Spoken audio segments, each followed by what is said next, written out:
Now on Good Morning El Paso.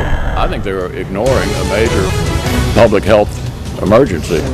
A measure to keep the government running for another year fails to pass the Senate. What actions on Capitol Hill mean for all of us. Now is the time for calm. Now is the time to allow the investigation to shed light on this event.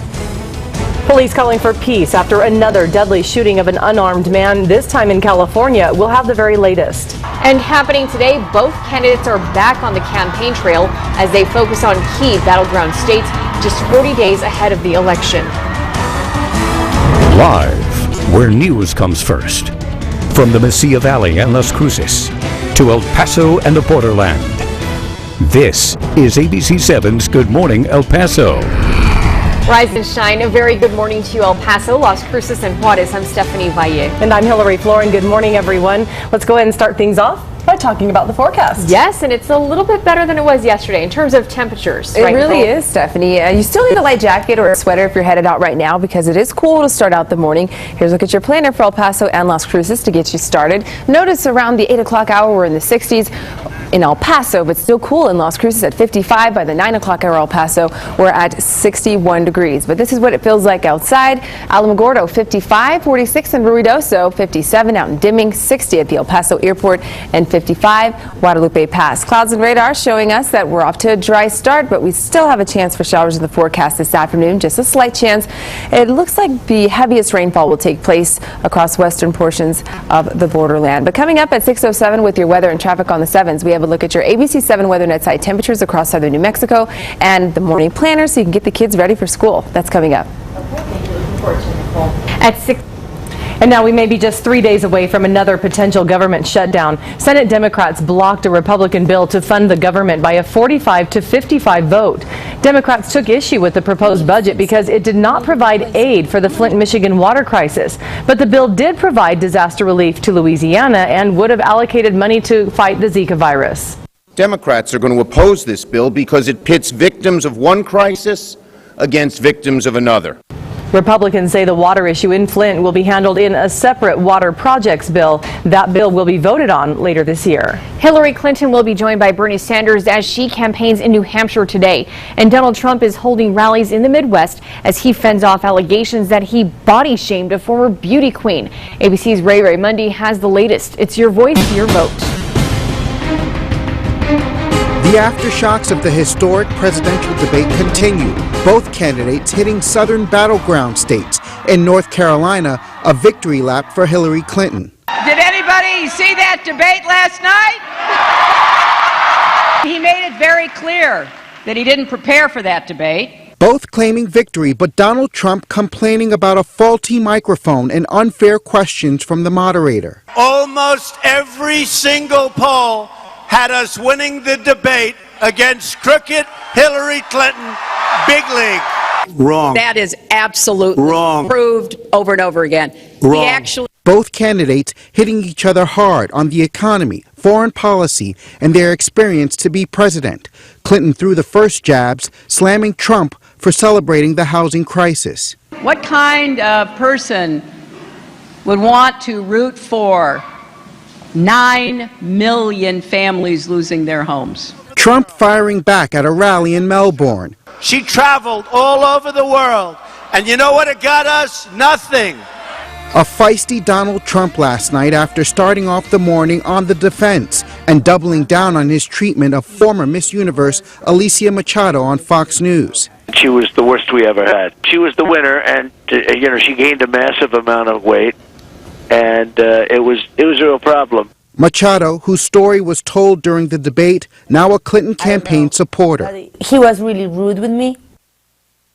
The debate showdown at Hofstra University shattering records. Over 80 million people tuning in to watch. Ray Mundy, ABC News, New York. Protests overnight in Southern California after another deadly police shooting. During a news conference about the incident, demonstrators stood outside the El Cajon police station with officers in riot gear lining the entrance.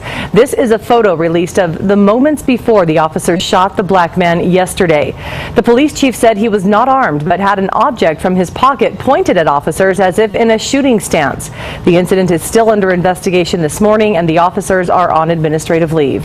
New this morning, more evacuations evacuations this morning as a fire continues to burn near Santa Cruz, California. The fire began in dry grass near a highway. Strong winds have been fueling it all week. 13 more homes were destroyed on Tuesday. One woman was hurt. We will have more on the fire and the other severe weather hitting the central U.S. coming up a little later on Good Morning El Paso. Meanwhile, across the country, there's an increasing focus on drug and alcohol abuse and the problems they cause for families and communities. But do you know the signs of abuse? Good Morning El Paso's Andrew J. Polk is live with more. Good morning. Yeah, good morning, Hillary and Stephanie. September is National Alcohol and Drug Addiction Recovery Month, but these issues can affect anyone year-round, and there is help available. Now, one of the biggest problems dealing with substance abuse is how many people battling those issues also have mental health issues and the social stigmas that come with trying to deal with both of these. In fact, in 2014, more than 7.9 million U.S. adults aged 18 and older were dealing with both. Getting help from trained professionals is one of the best ways to deal with these, but it can be difficult to recognize it in yourself or a loved one. But locally based Emergence Health Network has a new outreach, screening, assessment, and referral program where individuals can get confidential services by licensed chemical dependency counselors. What you can see in their behaviors, you start seeing where little by little they don't care about any other things that they used to do. For example, in youths, they don't care about going to sports anymore, where they prefer to go to just stay by themselves or with other kind of friends where it's primarily related to substances or drugs. So what can you do if someone you know needs help, or even yourself? You want to write this number down, 915-747-3605. That's where you can contact Emergence Health Network about their new program, as well as find out more about their other programs, which is free. And we'll have more on what you can look for and what else to know coming up in the next half hour. Hillary and Stephanie. All right. Thanks so much, Andrew. Good information there. It really is. And it's now 6:07, time for weather and traffic on the 7s. Hi, Nicole. Good morning. As you get the kids ready for school, it will be a cool start. Around drop-off, 61 degrees. Lunchtime, we'll see warmer temperatures at 76. And by the end of the school day, we're back to the 80s with a 10% chance for showers. As you can see across southern New Mexico, we're in the 50s, so a little cooler in some areas. At the El Paso airport, we're at 60 degrees. Light winds currently. The wind should not be an issue this afternoon. 55 Las Cruces, clear skies. Calm winds in the forecast, and we're not seeing any rain to start out the morning. Coming up in your full forecast, grab that jacket before you step out. I'll let you know if we're expected to see the return of the 80s in the forecast and what we're tracking for the weekend. It's all coming up in just a few minutes. Mauricio? Good morning, Nicole. Well, traffic looking good for the most part right now in El Paso, but we are seeing just a minor slowdown on Montana heading westbound. Speeds of 25 miles per hour is what we're looking at right now. But notice, again, all the green across the map. So if you've been following all morning, you know it's been a calm morning for traffic. Good morning to you, Las Cruces. Things looking good right now if you're heading out the door. 69 miles per hour is your speed if you're heading out on I-10 West. 74 on I-10 West, I should say. 69 if you're heading towards El Paso. 64 right now, our current speed on I-25. And Highway 70 east of Las Cruces is scheduled to remain open all day. Now, coming up at 6:17, we have a couple new closures that haven't been around. I'll have those details coming up. All right. Thanks, Mauricio, for staying on top of that. And keep it here for more of today's top stories. A Texas senator is speaking out about the biggest bond proposal facing voters right now. How he's expected to vote come November 8th. If we see flames get close, then we'll head out. Otherwise, I'm staying here. A fire fueled by dry conditions and strong winds continues to rage on this morning, forcing hundreds to evacuate their homes. It is 6:09, and this is ABC 7, where news comes first. You're watching ABC 7's Good Morning El Paso with Hillary Floren, Stephanie Valle, and live reports from Denise Olivas.